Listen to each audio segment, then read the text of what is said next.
യെശയ്യാ പ്രവചനം 44-ാം അധ്യായത്തിൻ്റെ 1, 2, 3 വാക്യങ്ങളാണ് കഴിഞ്ഞ ദിവസം വായിച്ച് ഞാൻ നിങ്ങളോട് സംസാരിക്കാനായിട്ട് ആരംഭിച്ചത്.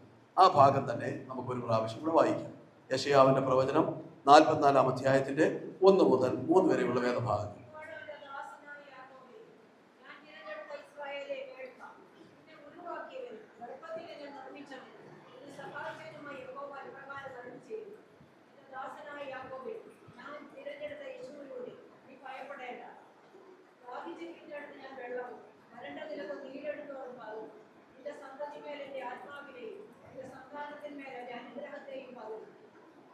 യെശയ്യാ പ്രവചനം 44-ാം അധ്യായത്തിൻ്റെ 1 മുതൽ 3 വരെയുള്ള വേദഭാഗമാണ് നമ്മൾ വായിച്ച് കേൾക്കുവാൻ ഇടയായി തീർന്നത്.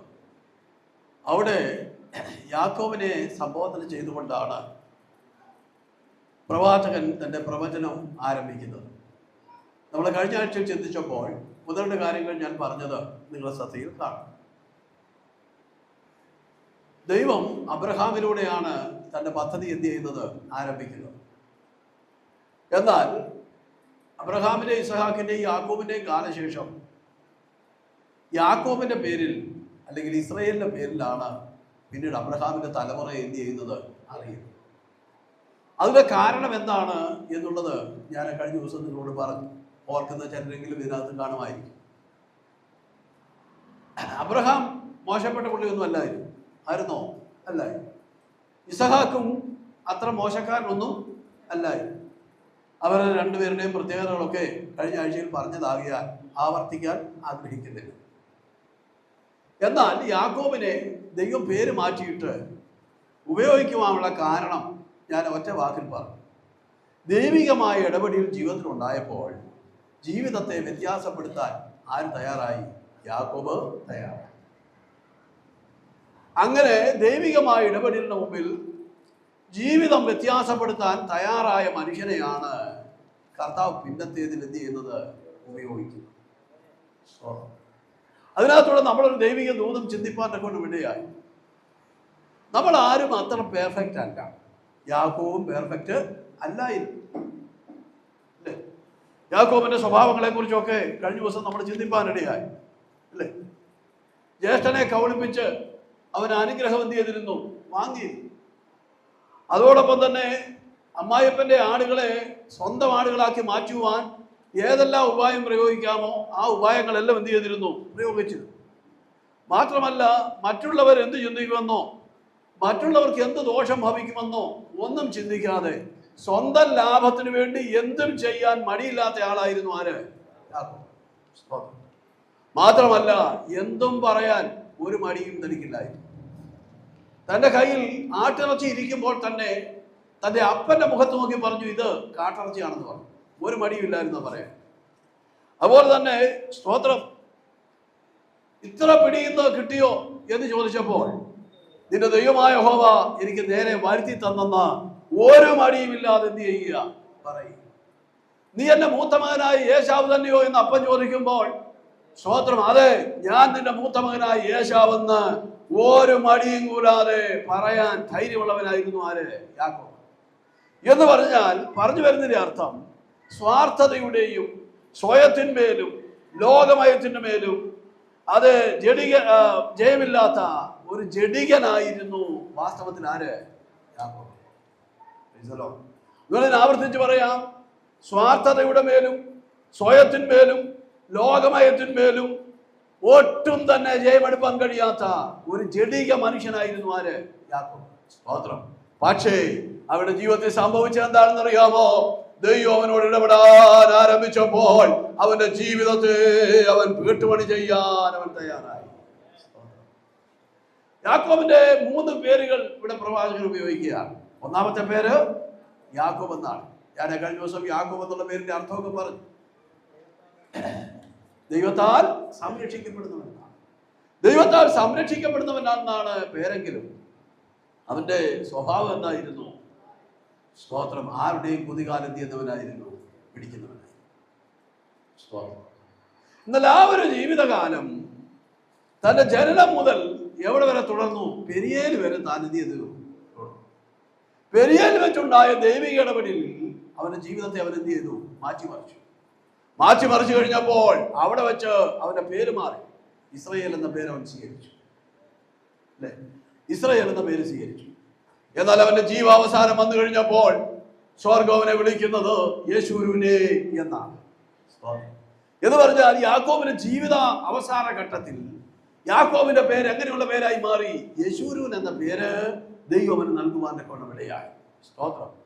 യാക്കോബ് എന്നുള്ള പേരിൽ അവനായിരുന്ന സമയത്ത് അവന്റെ സ്വഭാവം എന്തായിരുന്നു എന്നാണ് ഞാൻ ഇതുവരെ നിങ്ങളോട് പറഞ്ഞുകൊണ്ടിരുന്നത്. സ്തോത്രം. എന്നാൽ പെരിയാനിൽ വെച്ച് അവന്റെ സ്വഭാവത്തിന് കാര്യമായ മാറ്റം എന്തെന്നറിയാമോ സംഭവിച്ചു? നമുക്കറിയാം, ഉൽപ്പത്തി പുസ്തകം 32-ാം അധ്യായം നമുക്ക് എല്ലാവർക്കും വളരെ സുപരിചിതമായ ഒരു അധ്യായമാണ്. ആ അധ്യായം ധാരാളം പ്രാവശ്യം നമ്മൾ വായിച്ചിട്ടുണ്ട്, പ്രസംഗങ്ങൾ കേട്ടിട്ടുണ്ട്, പ്രസംഗിക്കപ്പെട്ടിട്ടുണ്ട്. സ്തോത്രം. പ്രിയമുള്ളവരെ പറയട്ടെ, ആ ഭാഗം നമുക്ക് കാണുവാൻ സാധിക്കുന്നത് താൻ തന്റെ അമ്മായിപ്പന്റെ ഭവനത്തിൽ നിന്ന് എന്ത് ചെയ്യുക? തന്റെ ഭാര്യമാരും വെപ്പാട്ടികളും കുഞ്ഞുങ്ങളും സമ്പത്തുകളും ഒക്കെ ആയിട്ട് ഓടി വരികയാണ്. അമ്മായിപ്പൻ പിന്നാലെ വന്നെങ്കിലും ദൈവം കയറി ഇടയ്ക്ക് ഇടപെട്ടത് കൊണ്ട് യാക്കോബിന് ഒരു ദോഷവും ചെയ്യാതെ അമ്മായിപ്പനായ ലാബാൻ തിരിച്ച് ഭവനത്തിലേക്ക് പോകുവാനിടയായി. സ്തോത്രം. യാക്കോബും പരിവാരങ്ങളും മുമ്പോട്ട് വരുമ്പോൾ യാക്കോബ് ഒട്ടും പ്രതീക്ഷിക്കാത്ത ഒരു വാർത്ത തന്റെ ചെവിയിലെത്തി. അവൻ തന്റെ ഏറ്റവും വലിയ ബദ്ധശത്രുവായ, എന്ന് പറഞ്ഞാൽ ചില നാളുകൾക്ക് മുമ്പ് തന്നെ കണ്ടാൽ കൊന്നുകളയുമെന്ന് പറയുന്ന തന്റെ ജ്യേഷ്ഠൻ ഏശാവ് തന്നെ എതിരേറ്റ് വരുന്നു, അല്ലെങ്കിൽ തന്നെ അന്വേഷിച്ചു വരുന്നു എന്നുള്ള വാർത്തയാണ് കേട്ടത്. സ്തോത്രം. യാക്കോബ് തന്റെ പഴയ സ്വഭാവത്തിൽ ചിന്തിച്ചു നോക്കിയപ്പോൾ തനിക്ക് പെട്ടെന്ന് തന്റെ ഹൃദയത്തിൽ കടന്നുകൂടിയത് ഇങ്ങനെയാണ്: അവൻ അയ്യോ പെട്ടുപോയല്ലോ, അയ്യോ അബദ്ധത്തിലായി പോയല്ലോ, അവൻ ജ്യേഷ്ഠന്റെ കയ്യിൽ നിന്ന് എങ്ങനെ രക്ഷപ്പെടും, എങ്ങനെ രക്ഷപ്പെടാൻ കഴിയും? അതിന് ബുദ്ധിപരമായിട്ട് അവൻ ചില ഉപായങ്ങളൊക്കെ ചിന്തിച്ചു. അവൻ ബുദ്ധിപരമായി ചിന്തിച്ച ഉപായങ്ങൾ ആ വേദഭാഗത്ത് നമുക്ക് കാണുവാൻ സാധിക്കും. സ്തോത്രം. 33-ാം അധ്യായം വായിക്കുമ്പോൾ അവൻ കണ്ടെത്തിയ മാർഗം എന്ന് പറഞ്ഞാൽ ഏശാവിന്റെ കയ്യിൽ നിന്ന് രക്ഷപ്പെടാൻ താൻ കണ്ടെത്തിയ മാർഗം അവിടെ എഴുതിയിട്ടുണ്ട്. സ്തോത്രം. എന്തായിരുന്നു അറിയാമോ? അവൻ തന്റെ സമ്പത്തുകളെല്ലാം മുന്നേ നിർത്തുക, പിന്നെ അതിനുശേഷം അവന്റെ വെപ്പാട്ടികളെ ഒക്കെ എന്ത് ചെയ്യുക? അതിന്റെ പുറകെ നിർത്തുക. പിന്നീട് ഭാര്യമാരെയൊക്കെ എന്ത് ചെയ്യുക? അതിന്റെ പുറകെ നിർത്തുക. ഏറ്റവും പുറകിൽ ആര് നിൽക്കുക? യാക്കോബ് നിൽക്കുക. എന്ന് പറഞ്ഞാൽ ചേട്ടൻ വന്ന് കൊല്ലുകയാണെങ്കിൽ ആരെ കൊന്നോട്ട്? സ്തോത്രം. അല്ലേ? ആരെ കൊന്നോട്ട്?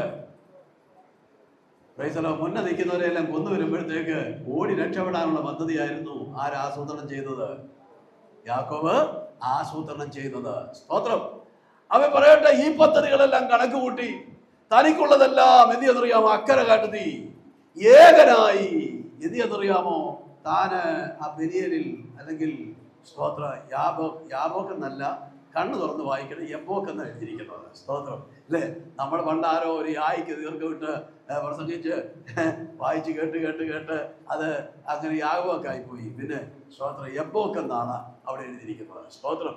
എപ്പോക്ക് എന്ന് പറയുന്ന സ്തോത്രം അവിടെ താൻ എന്ത് എന്നറിയാം? ഒറ്റയ്ക്ക് കഴിയുന്ന സമയം. സ്തോത്രം. പ്രതീക്ഷിക്കാത്തൊരു സംഭവം അവിടെ വെച്ച് നടക്കുക. എന്താണെന്നറിയാമോ? അവൻ തന്നെക്കാൾ ബലവാനായ, തന്നെക്കാൾ ശക്തനായ ഒരു ദൈവദൂതൻ തനിക്ക് അവിടെ പ്രത്യക്ഷനാകുക. സ്തോത്രം. ദൈവദൂതൻ പ്രത്യക്ഷനായി കഴിഞ്ഞപ്പോൾ യാക്കോബ് എന്ത് എന്നറിയാമോ? അവൻ ദൈവദൂതനുമായിട്ട് അവിടെ വെച്ച് മൽപ്പിടുത്തം ആരംഭിക്കുക. അവൻ പറയട്ടെ, മല്ല് പിടിച്ച് ആ മൽപ്പിടുത്തത്തിന്റെ അവസാനം ദൈവദൂതൻ അവനോട് ചോദിക്കുന്ന ഒരു ചോദ്യമുണ്ട്: നിന്റെ പേരെന്താകുന്നു? അവൻ പറഞ്ഞു, എന്റെ പേര് യാക്കോബ് എന്നാ. എന്നാൽ അവിടെ വെച്ച് ദൈവദൂതൻ അവനോട് പറയുന്ന ഒരു കാര്യമുണ്ട്: നിന്റെ പേര് നീ യാക്കോബ് എന്നല്ല, അവൻ ഇന്നു മുതൽ അവൻ നീ ദൈവത്തോടും മനുഷ്യരോടും മല്ല് പിടിച്ച് ജയിച്ചത് കൊണ്ട് നിന്റെ പേർ യാക്കോബ് എന്നല്ല, ഇസ്രായേൽ എന്നായിരിക്കും. Praise the Lord. അപ്പൊ ഇസ്രായേൽ എന്ന പേരിന്റെ അർത്ഥം എന്താണ് എന്ന് ചോദിച്ചാൽ ഉത്തരം എന്താണ്? പറഞ്ഞേ, എല്ലാവരോടും പറഞ്ഞേ. സ്തോത്രം. എല്ലാവരോടും പറഞ്ഞേ, ഒന്ന് ഉറക്കെ പറഞ്ഞേ: ദൈവത്തോടും മനുഷ്യരോടും മല്ല് പിടിച്ച് ജയിച്ചവൻ. സ്തോത്രം. അപ്പോ ചിലരുടെ ധ്യാനം യാക്കോബ് കരോട്ടയോ നാടൻ കുസ്തിയോ കളരിയോ ഏതാണ്ടൊക്കെ ദൈവദൂതന്റെ മുമ്പിൽ പ്രയോഗിച്ചെന്നാണ്. എന്നാൽ താൻ പ്രയോഗിച്ച കുസ്തി ദൈവത്തോട് മല്ല് പിടിച്ചത് എങ്ങനെയാണെന്നുള്ള കാര്യം പ്രവാചകനാകുന്ന ഹോശയ്യ തന്റെ പ്രവചന ഭാഗത്ത് വളരെ വ്യക്തമായി എഴുതി. സ്തോത്രം. ഹോശയ്യ പ്രവചനം 12-ാം അധ്യായത്തിന്റെ 3-ാമത്തെ വാക്യം വായിച്ചാട്ട്. ഹോശയ്യയുടെ പ്രവചനം 12-ാം അധ്യായം 3-ാമത്തെ വാക്യം. അവൻ ഗർഭത്തിൽ വെച്ച് തന്റെ സഹോദരന്റെ കുതികാൽ പിടിച്ചു. പിന്നെ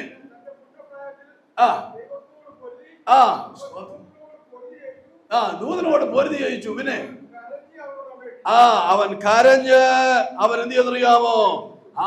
അവനോട് അപേക്ഷിച്ചു. അപ്പോ ദൈവദൂതന്റെ മുമ്പിൽ കരോട്ട പ്രയോഗിച്ചെന്നല്ല, നാളെ കുസ്തി പ്രയോഗിച്ചെന്നല്ല, പിന്നെ സ്വോത്രം കളനിപ്പയറ്റ് പ്രയോഗിച്ചെന്നല്ല എഴുതിയിരിക്കുന്നത്. ദൈവമക്കളെല്ലാം കൂടെ ആ വാക്കൊന്ന് ചേർന്ന് പറഞ്ഞേ. സ്വോത്രം ഒന്ന് നാക്കൊക്കെ ഒന്ന് വഴങ്ങട്ടെന്നേ. ഈ കുറെ നേരം വായടച്ചിരുന്ന നാറും. അതുകൊണ്ട് യോഗം കഴിയുമ്പോൾ വല്ലതും സംസാരിക്കുമ്പോൾ അടുത്തേക്കുന്നവർ മൂക്ക് പൊത്താതിരിക്കണമെങ്കിൽ ഇപ്പോൾ എന്ത് ചെയ്യണം? പലൊക്കെ ഒന്ന് പറഞ്ഞുകൊണ്ടിരിക്കുന്നത് പറഞ്ഞു ചുമ്മാ മിച്ചം പെയ്യും ഒന്നും പറയരുത്. സ്വോത്രം ദൈവസന്നിധിയിൽ പറയാത്തവൻ പിന്നെ തന്നെ കടന്ന് പറയേണ്ടി വരും. അത് പറയാൻ ഇടവരാതിരിക്കണമെങ്കിൽ ദൈവസന്നിധി ഇരുന്നൊരു സ്വോത്രമൊക്കെ എന്ത് ചെയ്യണം? പറഞ്ഞുകൊണ്ടിരിക്കണം. പറയട്ടെ. സ്വോത്രം ഒരു കാര്യം ഞാൻ നിങ്ങളോട് പറയട്ടെ, നമുക്ക് ഒരുമിച്ച് പറയാം. അവൻ എന്ത് ചെയ്യുന്നറിയാമോ? കരഞ്ഞ് ഒന്ന് പറഞ്ഞ് ദൈവമക്കൾ പറഞ്ഞാട്ട് കരഞ്ഞ് ദൈവത്തോട് എന്ത് ചെയ്യുന്നറിയാമോ? അപേക്ഷിച്ചു. ഒന്നുകൂടെ ഉറക്കെ പറഞ്ഞാട്ട് അവൻ കരഞ്ഞ് ദൈവത്തോട് അപേക്ഷിച്ചു. സ്തോത്രം. ഇന്ന് പകൽ ദൈവമക്കളെ ഞാനൊരു സത്യം നിങ്ങളോട് പറയട്ടെ. പൂർണ്ണമായി ഹൃദയത്തിന്റെ തകർച്ചയോടുകൂടെ ഒരു മനുഷ്യൻ ദൈവസന്നിധിയിൽ തകർന്നു കരഞ്ഞാൽ അവനെ മറികടന്നു പോകുന്ന ഒരു ദൈവത്തെ അല്ല നാം സേവിക്കുന്നത്, നാം ആരാധിക്കുന്നത്.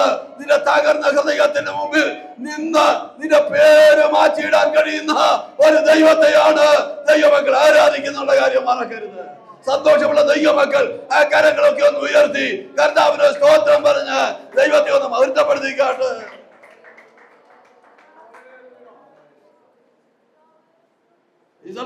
അവൻ കരഞ്ഞ് ആരോട് അപേക്ഷിച്ചു? ദൈവത്തോട് അപേക്ഷിച്ചു. എന്ന് പറയാൻ തകർന്ന ഹൃദയത്തോടുകൂടെ ആര് ദൈവസന്നിധിയിൽ പ്രാർത്ഥിച്ചിട്ടുണ്ടല്ലോ അവരെ ആരെയും മറികടന്നു പോകുന്ന ഒരു ദൈവമല്ല നമ്മുടെ ദൈവം. അതുകൊണ്ടാ ഇന്ന് വായിച്ച സങ്കീർത്തനം നമ്മൾ വായിച്ചു. തകർന്നു നുറുകിയുള്ള ഹൃദയത്തെ ദൈവമേ പറഞ്ഞാട്ടെ ദൈവമക്കളെ, നീ ഒരു നാൾ വ്യതിയത്തില്ല, നിരസിക്കയില്ല. സഹോദരി നിന്റെ വിഷയത്തിന്റെ മധ്യത്തിൽ, സഹോദരാതിന്റെ പരിശീലനത്തിന്റെ മധ്യത്തിൽ മറ്റുള്ളവരെ മുഖം നോക്കാതെ നീ ഒറ്റയ്ക്ക് വേറിട്ടിരുന്ന നീ ഒന്ന് തകർന്ന് പ്രാർത്ഥിച്ചു നോക്ക്. നിന്റെ അവസ്ഥയ്ക്ക് വ്യത്യാസം വരുത്താൻ കഴിയുന്ന ഒരു ദൈവമാ നീ സേവിക്കുന്ന ദൈവം. മറികടക്കാൻ നിവൃത്തിയില്ലാതെ ഭീതി എന്നതുപോലെ മരണദൂതൻ എന്ന പോലെ അവന്റെ ജീവിതത്തിൽ തന്നെ എഴുന്നേറ്റ് നിൽക്കുന്ന ഏത് വലിയ ശത്രുവിനെയും നിന്റെ പാദാന്തിയാക്കാൻ കഴിയുന്ന ഒരു ദൈവ സാന്നിധ്യം ഇവിടെ ഉണ്ട്. അത് അനുഭവിച്ചറിയുന്ന ദൈവമക്കൾ ആ കരങ്ങളൊക്കെ ഒന്ന് ചേർത്തടിച്ച്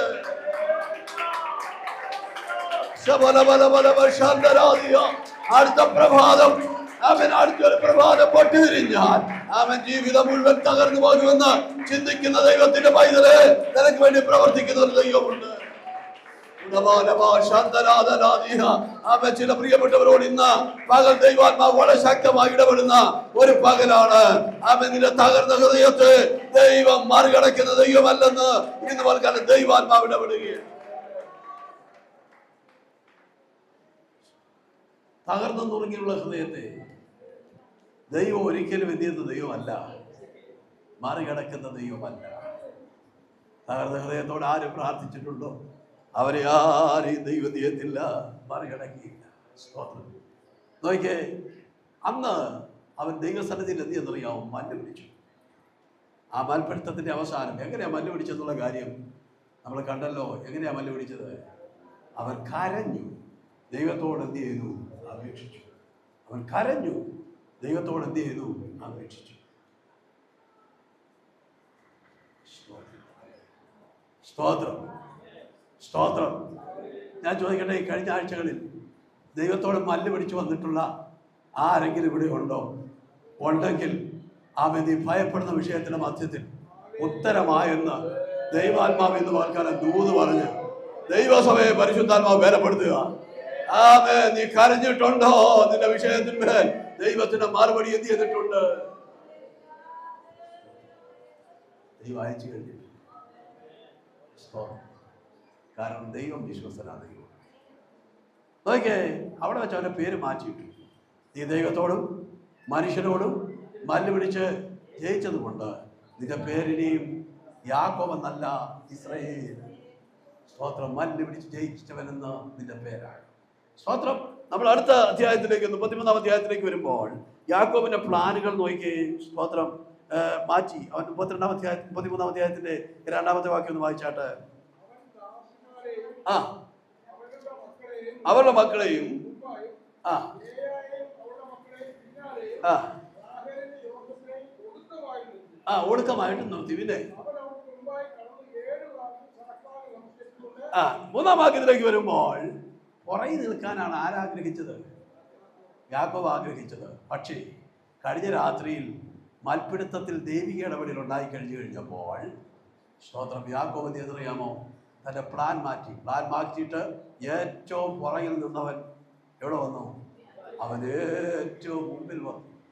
നോക്കിയേ, പ്രാർത്ഥിക്കുന്നവൻ ഒടുക്കമല്ല, പ്രാർത്ഥിക്കുന്നവൻ എല്ലാറ്റിനും മുമ്പിലാണ്. സ്തോത്രം. ഈ ഒരു വശങ്ങളിൽ നീ പുറകോട്ട് തള്ളപ്പെടുന്ന നിനക്ക് ബോധ്യമുണ്ടെങ്കിൽ പ്രാർത്ഥന കൂട്ടിക്കൊള്ളാൻ ദൈവാത്മാവ് ഇടപെടുക. നീ പുറകെ പോകാൻ ദൈവം ഒരിക്കലും എന്ത് ചെയ്യത്തില്ല, സമ്മതിക്കയില്ല. പ്രാർത്ഥിക്കുന്നവരെ എവിടെ കൊണ്ടുവരും? മുമ്പിൽ കൊണ്ടുവരുന്ന ദൈവമാണ്. സ്തോത്രം. അങ്ങനെ ഒരു ദൈവത്തെയാണ് നമ്മൾ എന്ത് ചെയ്യുന്നത്? സേവിക്കുന്നത്. സ്തോത്രം. സംഭവമൊക്കെ നമുക്കറിയാം. അവൻ ഏശാവിന് മുമ്പാകെ 7 പ്രാവശ്യം എന്ത് ചെയ്തറിയാമോ? സാഷ്ടാംഗം വീണ് അവനെ നമസ്കരിക്കുകയൊക്കെ ചെയ്തു. അവൻ സമ്മാനമൊക്കെ യാക്കോബിന് ഏശാവിന് കൊടുത്തു കഴിഞ്ഞപ്പോൾ ഏശാവ് പറയുന്നൊരു കാര്യമുണ്ട്, സഹോദര, എനിക്കിതിൻ്റെ ഒന്നും ആവശ്യമില്ല. അവിടെ വെച്ച് അവരെ സ്തോത്രം യുദ്ധം ചെയ്ത് അവസാനിച്ചെന്നല്ല, പിന്നെ അവിടെ വെച്ച് അവരെ കെട്ടിപ്പിടിച്ച് ജ്യേഷ്ഠൻ അനിയനെ അനുഗ്രഹിച്ചു വിടുക എന്ന് പറഞ്ഞാൽ ദൈവം അനുഗ്രഹിക്കുന്നവരെ ലോകത്തിൽ ആർക്കും ശമിക്കാൻ പറ്റുകയില്ല. സ്തോത്രം. അവൻ ദൈവം ഒരുവനെ അനുഗ്രഹിക്കാൻ തീരുമാനിച്ചാൽ ശാപം പോലും അനുഗ്രഹമാക്കി മാറ്റുന്നവനാണ് നമ്മൾ. അതുകൊണ്ട് ഇന്ന് പകൽക്കാലം നീ ജനിച്ച കുടുംബം ഏറ്റവും ശാപഗ്രഹസ്ഥമാണെന്ന് ആര് വിലയിരുത്തിയാലും ഇന്ന് പകൽ ദൈവമക്കളെ ദൈവാത്മാവ് വളരെ വ്യക്തമായി പറയുക. നീ ദൈവത്തെ സേവിക്കുന്നവരാണെങ്കിൽ നിന്റെ ശാപത്തെ ദൈവം അനുഗ്രഹമാക്കി മാറ്റുന്ന ദൈവമാണ്. ജീവിതം മാറിക്കഴിഞ്ഞു അല്ലേ? ജീവിതം മാറിക്കഴിഞ്ഞു. സ്തോത്രം. അത് കഴിഞ്ഞാണ് താൻ ഫറവോന്റെ മുമ്പിലൊക്കെ നിൽക്കേണ്ടി വന്നത്. ഫറവോന്റെ മുമ്പിൽ നിന്നപ്പോൾ യാക്കോബ് പറയുന്നൊരു കാര്യമുണ്ട്, എൻ്റെ പരദേശ പ്രയാണം 130 വർഷം. സ്തോത്രം. എങ്കിലും എൻ്റെ പിതാക്കന്മാരുടെ കാലത്തോട് എത്തിയില്ല. പിന്നീട് 17 വർഷം കൂടെ യാക്കോബ് ജീവിച്ചിരുന്നു. 147-ാമത്തെ വയസ്സിൽ ആര് മരിക്കുക? യാക്കോബ് മരിക്കുന്നു. മരിക്കുമ്പോൾ മക്കളെ എല്ലാം വിളിച്ചു നിർത്തി. ആരനുഗ്രഹിച്ചു? യാക്കോബ് അനുഗ്രഹിച്ചു. ദൈവം അനുഗ്രഹിച്ചവന് തലമുറയെ അനുഗ്രഹിക്കാൻ ഭാഗ്യമുണ്ട്. സ്തോത്രം. അവൻ ദൈവത്താൽ അനുഗ്രഹിക്കപ്പെട്ടവൻ എന്തിനറിയാമോ? തലമുറയെ അനുഗ്രഹിച്ച് മരിക്കാനുള്ള വരികയുള്ളൂ. സ്തോത്രം. ഇങ്ങനെ എത്ര ആത്മീയ പാഠങ്ങൾ നമുക്ക് അവിടുന്ന് പറക്കിയെടുക്കാനായിട്ടുണ്ട്. പ്രിയമുള്ളവരെ, ഞാൻ മുമ്പോട്ട് വരിക. സ്തോത്രം. ഇപ്പോൾ യാക്കോബിനെ യെശയ്യാ പ്രവാചകൻ വിളിക്കുന്നത് യെശൂരൂൻ എന്നാണ്. എന്താണ്? യെശൂരൂൻ അല്ലേ? യെശൂരൂൻ എന്ന വാക്കിന്റെ അർത്ഥം അപ്രൈറ്റ് എന്നാണ്. അപ്രൈറ്റ് എന്ന് പറഞ്ഞാൽ വാക്കിന്റെ അർത്ഥം ശരിയായവൻ എന്ന് പറഞ്ഞാൽ ഏറ്റവും നല്ലതായി അല്ലേ? ഏറ്റവും അപ്രൈറ്റ് ആയി എന്ന് പറഞ്ഞാൽ ഏറ്റവും നന്നായിട്ട് ആര് മാറി? യാക്കോബ് ആയിത്തീർന്നു. സ്തോത്രം. 2 സ്ഥലത്താണ് യാക്കോബിനെ യെശൂരൂൻ എന്ന് വിളിച്ചിട്ടുള്ളത്. ഒന്ന് ആവർത്തന പുസ്തകം 33-ാം അധ്യായത്തിലാണ്. സ്തോത്രം. മറ്റൊന്ന് യെശയ്യാ പ്രവചനം 44-ാം അധ്യായത്തിലുമാണ്. 44-ാം അധ്യായത്തിൽ നമ്മൾ ഈ വായിച്ച വേദഭാഗത്താണ്.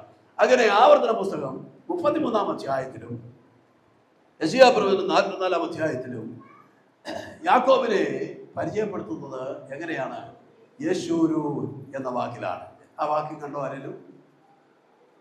ആവർത്തന പുസ്തകം 33-ാം അധ്യായത്തിൽ യെശൂരൂനെ ഇതിനെ പോലെ മറ്റൊരുത്തനുമില്ല എന്ന് പറഞ്ഞുകൊണ്ട് ആരംഭിക്കുന്ന 26-ാമത്തെ വാക്യം. ഓക്കെ, സ്തോത്രം. വായിക്കണ്ട. അപ്പൊ നോക്കിയേ, മറ്റൊരുത്തനുമില്ല. സ്തോത്രം. ആവർത്തന പുസ്തകം 33-ാം അധ്യായത്തിന്റെ 26-ാമത്തെ വാക്യത്തിൽ നമുക്കത് കാണുവാനായിട്ട് സാധിക്കും. സ്തോത്രം. അങ്ങനെ ബൈബിളിൽ 2 സ്ഥലത്താണ് യെശൂരൂൻ എന്ന വാക്ക് നമുക്ക് എന്ത് ചെയ്യാൻ കഴിയുന്നത്? കാണാനായിട്ട് സാധിക്കുന്നു. നോക്കിയേ, യാക്കോബ് ഇപ്പോൾ ആരായി മാറി? ഇസ്രയേലായി മാറിക്കഴിഞ്ഞു. അവിടെ കൊണ്ട് അവസാനിക്കുന്നില്ല. അവൻ ആരായി മാറി? അപ്രൈറ്റ്. അതായത് സ്തോത്രം, അവൻ ആരായി മാറി? അവൻ യെശൂരൂനായി മാറി. അങ്ങനെ യെശൂരൂനായി മാറിക്കഴിഞ്ഞപ്പോൾ ദൈവം അവന് നൽകുന്ന 3 അനുഗ്രഹങ്ങൾ പറഞ്ഞ് ഞാൻ ചിന്ത അവസാനിപ്പിക്കാം. സ്തോത്രം. ഒന്ന് 3-ാം വാക്യം നമ്മൾ വായിക്കുന്നു. 3 കാര്യങ്ങളാണ് പറയുന്നത്. ഒന്ന്, യെശൂരൂനായി കഴിഞ്ഞപ്പോൾ ദാഹിച്ചിരിക്കുന്നിടത്ത് ഞാൻ വെള്ളവും പിന്നെ വരണ്ട നിലത്ത് നീരൊഴുക്കുകളും പകരും. സ്തോത്രം. 2-ാമത്തെ അനുഗ്രഹം ഇതാണ്, നിന്റെ സന്താനത്തിന്മേൽ എൻ്റെ ആത്മാവിനെയും നിന്റെ സന്തതിയുടെ മേൽ എൻ്റെ അനുഗ്രഹത്തെയും പകരും. എന്ന് പറഞ്ഞാൽ 3 അനുഗ്രഹങ്ങൾ ഏതൊക്കെയാണ് ചോദിച്ചാൽ, ഒന്നാമത്തെ അനുഗ്രഹം സ്തോത്രം ദാഹിച്ചിരിക്കുന്നിടത്ത് എന്ന് പറഞ്ഞാൽ യേശുവിന് എവിടാണോ അവർ എവിടെ വെച്ച് ദാഹിച്ചിരിക്കുന്നുവോ ദാഹിച്ചിരിക്കുന്ന സ്ഥലത്ത് ഞാൻ എന്ത് ചെയ്യുന്നറിയാമോ, അവന് വെള്ളവും വരണ്ട നിലത്ത് നീരൊഴുക്കുകളും ഞാൻ അവന് കൊടുക്കും. 2, അവന്റെ സന്തതിയുടെ മേൽ എൻ്റെ ആത്മാവിനെ പകരും. 3-ാമത്തത് സ്തോത്രം അവനെ ഞാൻ എന്ത് ചെയ്യുന്നറിയാമോ, അനുഗ്രഹിക്കും. സ്തോത്രം. ഈ 3 കാര്യങ്ങൾ മറക്കരുത്. 3 പ്രധാനപ്പെട്ട കാര്യങ്ങളാണ്. എന്ന് പറഞ്ഞാൽ ഈ അനുഗ്രഹങ്ങളെല്ലാം ലഭിക്കുന്നത് ആർക്കാണ്? ഇപ്പൊ നമ്മൾ പറഞ്ഞ പോലെ ദൈവിക ഇടപെടൽ ഉണ്ടായപ്പോൾ ജീവിതം വ്യത്യാസപ്പെടുത്താൻ ആര് തയ്യാറായി? തയ്യാറായി. നമുക്കൊരു അനുഗ്രഹം കിട്ടുന്നില്ലെങ്കിൽ അതിന്റെ കാരണം എന്താ?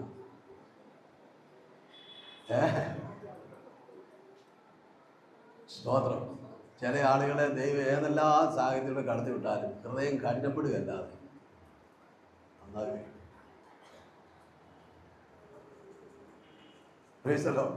അങ്ങനെയുള്ളവരെ സംബന്ധിച്ച് ദൈവത്തിന് അവരുടെ ജീവിതത്തിൽ ഒന്നും എന്ത് ചെയ്യാനൊക്കത്തില്ല, ചെയ്യാനായിട്ട് സാധിക്കും. എന്നാൽ ജീവിതം ഓരോരോ അനുഭവങ്ങളിലൂടെ കടന്നു പോകുമ്പോൾ ആ അനുഭവങ്ങളുടെ മധ്യത്തിൽ ദൈവിക ഇടപെടൽ മനസ്സിലാക്കി ജീവിതം രൂപാന്തരപ്പെടുത്തുവാൻ ഒരുവൻ തയ്യാറായാൽ അവർക്ക് ദാഹിച്ചിരിക്കുന്നിടത്ത് വെള്ളം കിട്ടും. മാത്രമല്ല വരണ്ട ദേശത്ത് നീരൊഴുക്കുകളെയും ദൈവം എന്ത് ചെയ്യുന്നറിയാമോ കൊടുക്കാനിടയായി. സ്തോത്രം. ഈ വാക്യം നമ്മുടെ കർത്താവായ യേശു ഉദ്ധരിച്ചിട്ടുള്ള ഭാഗം യോഹന്നാന്റെ സുവിശേഷം 7-ാം അധ്യായത്തിന്റെ 37-ാമത്തെ വാക്യമാണ്. ഒന്ന് വായിച്ചാട്ട്. യോഹന്നാന്റെ സുവിശേഷം 7-ാം അധ്യായത്തിന്റെ 37-ാമത്തെ വാക്യം. ഉത്സവത്തിന്റെ മഹാദിനമായ ഒടുക്കത്തെ നാളിൽ യേശു നിന്നുകൊണ്ട് ദാഹിക്കുന്നവനെല്ലാം എന്റെ അടുക്കൽ വരട്ടെ, വന്നു കുടിക്കട്ടെ. എന്നിൽ വിശ്വസിക്കുന്നവന്റെ ഉള്ളിൽ നിന്ന് തിരുവെഴുത്ത് പറയുന്ന പോലെ. എവിടെ തിരുവെഴുത്ത് പറയുന്നത്? യെശയ്യാപ്രവചനം 44-ാം അധ്യായത്തിന്റെ 3-ാമത്തെ വാക്യം. ദാഹിച്ചിരിക്കുന്നിടത്ത് ഞാൻ വെള്ളവും വരണ്ട നിലത്ത് നീരൊഴുക്കുകളും എന്ത് ചെയ്യും, പകരും എന്ന തിരുവെഴുത്ത് എഴുതിയിരിക്കുന്നത് പോലെ ജീവജലത്തിന്റെ നദികൾ എന്ത് ചെയ്യുന്നറിയാമോ, ഒഴുകും. പിന്നെ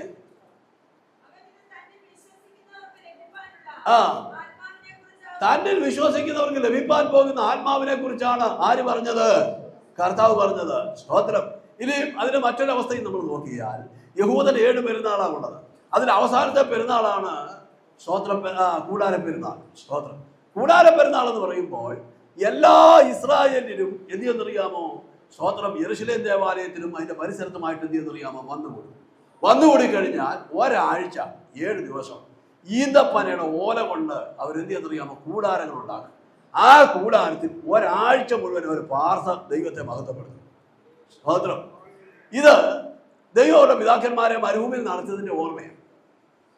അപ്പൊ അന്ന് എന്ന് പറഞ്ഞാൽ അവരിങ്ങനെ കൂടാരത്തിൽ താമസിക്കുന്ന സമയത്ത് ദേവാലയത്തിൽ ഒരു ചടങ്ങുണ്ട്. എന്താ ചടങ്ങെന്നറിയാമോ? എല്ലാ ദിവസവും രാവിലെ ഇസ്രായേലിലെ മഹാപുരോഹിതന്റെ നേതൃത്വത്തിൽ ഒരു കൂട്ടം ജനം എന്ത് ചെയ്യുന്നറിയാമോ, നമ്മുടെ ഇവിടെ റാസ എന്നൊക്കെ പറയുമല്ലോ എന്ന് പറയുന്ന പോലെ ഒരു ജാഥയായിട്ട് അവരെന്ത് ചെയ്യുന്നറിയാമോ ദേവാലയത്തിൽ നിന്ന് പുറപ്പെടും. മഹാപുരോഹിതന്റെ കയ്യിൽ പൊന്നുകൊണ്ടുള്ളതായ ഒരു കുടം ഉണ്ടായിരിക്കും. ആ കുടവുമായിട്ടാണ് ഇവരെന്ത് ചെയ്യുന്നത്, പോകുന്നത് ശീലോഹാകുളത്തിലേക്കാണ്. ശീലോഹാകുളത്തിൽ ചെന്നിട്ട് ആ കുളത്തിനകത്ത് ഒരു കുടം വെള്ളം ആര് കോരുമെന്നറിയാമോ? ഇസ്രായേലിന്റെ മഹാപുരോഹിതൻ എന്ത് ചെയ്യുന്നറിയാമോ പോരും. ഈ വെള്ളവുമായിട്ട് അവർ വീണ്ടും ജാഥയായിട്ട് എങ്ങോട്ട് വരുമെന്നറിയാമോ? ദേവാലയത്തിൽ വരും. ദേവാലയത്തിൽ വന്ന് യാഗപീഠത്തിന്റെ ചുവട്ടിൽ എന്ത് ചെയ്യുന്നറിയാമോ? ഈ വെള്ളം ഒഴിക്കും. സ്തോത്രം. അതെല്ലാ ദിവസത്തെ 7 ദിവസവും ഈ ആചാരം എന്ത് ചെയ്യും, നടക്കും. സ്തോത്രം. ജനം നിർജ്ജന പ്രദേശത്താണ് പാർക്കുന്നത്. ഇവ പറഞ്ഞ പോലെ ശീലോവാൻ കുളത്തിൽ നിന്ന് കുളത്തിൽ വെള്ളം ആര് കോരിക്കൊണ്ട് വരുന്നുണ്ട്? മഹാപുരോഹിതൻ കോരിക്കൊണ്ട് വരുന്നുണ്ട്. പക്ഷേ അവൻ ഈ വെള്ളത്തിൽ ഒരു തുള്ളി വെള്ളം ആർക്ക് കൊടുക്കുകയില്ല, ജനത്തിന് കൊടുക്കുകയില്ല. നമുക്കറിയാം ഈ ശീലോവാൻ കുളത്തിൽ നിന്ന് ഈ ദേവാലയത്തിൽ നിന്ന് ഇവർ ജാഥയായിട്ട് എങ്ങോട്ട് പോവുക? ശീലോവാൻ കുളത്തിൽ പോവുക. ഇത് നമ്മളുടെ ഞാനൊന്ന് ഇവിടെ വായിച്ച ഓർക്കുന്നത് സ്തോത്രം ഏതാണ്ട് 3 കിലോമീറ്റർ ദൂരമുണ്ട്. സ്തോത്രം. ഈ 3 കിലോമീറ്റർ ഇവരെങ്ങോട്ട് നടക്കും? ശീലോവാൻ കുളത്തിലേക്ക് നടക്കും. അവിടുന്ന് വെള്ളം കോരിക്കൊണ്ട് എന്ത് ചെയ്യുക? 3 കിലോമീറ്റർ നടന്ന് എവിടെ വരും? അവിടെ വന്നു വെച്ചാൽ ഈ കോരിക്കോട്ട് വന്ന് വെള്ളം എന്ത് ചെയ്യും? യാഗപീഠത്തിന് ചുവട്ടിലോട്ട് കൊടുക്കും. ഈ 6 കിലോമീറ്റർ ഇവിടെ കാറേ ഇറങ്ങിക്കൊണ്ട് കയറി അന്നേരം പോലെ വെള്ളം കുടിക്കാം അല്ലേ? സ്തോത്രം. അപ്പൊ അങ്ങനെയാണെങ്കിൽ ഈ 6 കിലോമീറ്റർ സ്തോത്രം നടന്ന് പോയേച്ച് വന്ന ജനം നന്നായിട്ട് ദാഹിച്ച് അവരുടെ നാവ് ഉണങ്ങിയിരിക്കും. പക്ഷേ ഒരു തുള്ളി വെള്ളം ഈ കോരിക്കൊണ്ട് വരുന്നതിൽ ആർക്കും കൊടുക്കുകയില്ല, ജനത്തിന് കൊടുക്കുകയില്ല. ജനം ദാഹിച്ച് സ്തോത്രം ഈ ആചാരം കഴിഞ്ഞ് പിരിഞ്ഞു പോകുമ്പോൾ കർത്താവ് മാറി നിന്നിട്ട് പറഞ്ഞു, അവൻ ഇവിടെ കോരിക്കൊണ്ടുവന്ന ആചാരപ്രകാരമുള്ള വെള്ളം കൊണ്ട് നിങ്ങളുടെ ദാഹം തീർക്കാൻ ഇവിടുത്തെ പുരോഹിതന്മാർക്ക് കഴിയയില്ല. എന്നാൽ ദാഹിച്ചിരിക്കുന്നിടത്ത് വെള്ളം കൊടുക്കാൻ, വരണ്ട നിലത്ത് നീരുറവ് തുറക്കാൻ അവൻ കഴിയുന്ന ഒരുവനുണ്ട്. അത് മറ്റാരുമല്ല, ഇസ്രായേലിന്റെ ദൈവമായ യഹോവയാണ്. ആ ദൈവത്തിന്റെ അടുക്കലേക്ക് ആര് വരുന്നുണ്ടോ അവരുടെ ദാഹം തീരത്തക്ക നിലയിൽ ഞാൻ അവർക്ക് വെള്ളം കൊടുക്കുമെന്ന് യേശു പറഞ്ഞു. ഇന്ന് പകൽ എന്നെ ശ്രദ്ധിക്കുന്ന ദൈവമക്കളെ, പലയിടത്തും ആചാരങ്ങൾ നടന്ന് അവസാനിക്കുമ്പോൾ, അവൻ ആചാരങ്ങളും അനുഷ്ഠാനങ്ങളുമായി ആരാധനകൾ അവസാനിക്കുമ്പോൾ, അവൻ ആത്മാവിന്റെ ആർത്തിയുള്ള ദൈവത്തിന്റെ പൈതലിന് വേണ്ടി ഇന്ന് പകൽക്കാലം ജീവജലം തരാൻ കഴിയുന്ന അവൻ സർവശക്തൻ ഈ ആരാധന മധ്യേ എഴുന്നള്ളി വന്നിട്ടുണ്ട്. അത് വിശ്വസിക്കുന്ന ദൈവമക്കൾ കരകളൊക്കെ ചേർത്തടിച്ച് ആത്മദ്രവോടെ ദൈവത്തെ ഒന്ന് ആരാധിച്ചാട്ട് ദാഹിച്ചിരിക്കുന്നിടത്ത്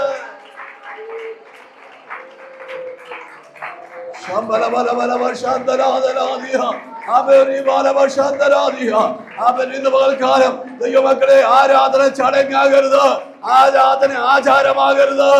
ആരാധനയിൽ ചിലതിന്റെ ദാഹം തീരത്തക്ക നിലയിൽ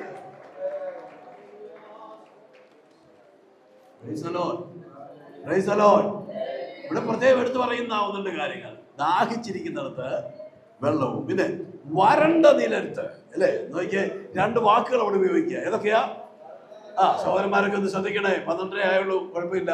സ്തോത്രം. 1 മണിക്ക് മുമ്പേ നിങ്ങളെ വിടുന്നതായിരിക്കും. സ്തോത്രം. അപ്പൊ അതുകൊണ്ട് ശ്രദ്ധിച്ചു.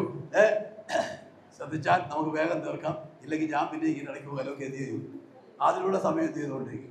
പോയിക്കൊണ്ടിരിക്കും. അപ്പൊ ശ്രദ്ധിച്ചിരുന്നാൽ മതി, വേഗം നിർത്താം. സ്തോത്രം. 2 വാക്കുകൾ പറയുക. ഏതൊക്കെയാ? ദാഹിച്ചിരിക്കുന്നിടത്ത് വെള്ളം, പിന്നെ വരണ്ട നിലത്ത് നീരൊഴുക്ക്. സ്തോത്രം. ഈ വാക്കുകൾ പറയാനൊരു കാര്യമുണ്ട്. സ്തോത്രം. ഇസ്രായേൽ മക്കൾ മരുഭൂമിയിലായിരുന്നപ്പോൾ അവർക്ക് 3 പ്രാവശ്യം വെള്ളത്തിന്റെ ദൗർലഭ്യമുണ്ടായി. വെള്ളം കിട്ടാത്ത അവസരം. സ്തോത്രം. ഒന്ന്, അവർക്ക് വെള്ളം കിട്ടാതെ പോയത് രഫീദീമിൽ വെച്ചാണ്. രണ്ടാമത് കാദേശിൽ വെച്ചാണ് വെള്ളം കിട്ടാതെ പോയത്. മൂന്നാമത്തത് ബേർ എന്ന് പറയുന്ന സ്ഥലത്ത് വെച്ചാണ് വെള്ളം കിട്ടാതിരുന്നത്. സ്തോത്രം. അങ്ങനെ 3 പ്രത്യേക സ്ഥലത്ത് വെച്ച് ഇസ്രായേൽ മക്കൾക്ക് എന്ത് കിട്ടിയില്ല?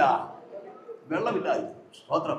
പക്ഷേ അവിടെ വെച്ച് ജനം എന്ത് ചെയ്യുന്നറിയാമോ? പിറുപിറുത്തും. ജനം പിറുപിറുത്തും. സ്തോത്രം. ജനം പിറുപിറുത്തെങ്കിലും അതിനകത്ത് ദാഹമുള്ളവരുണ്ടായിരുന്നു. സ്തോത്രം.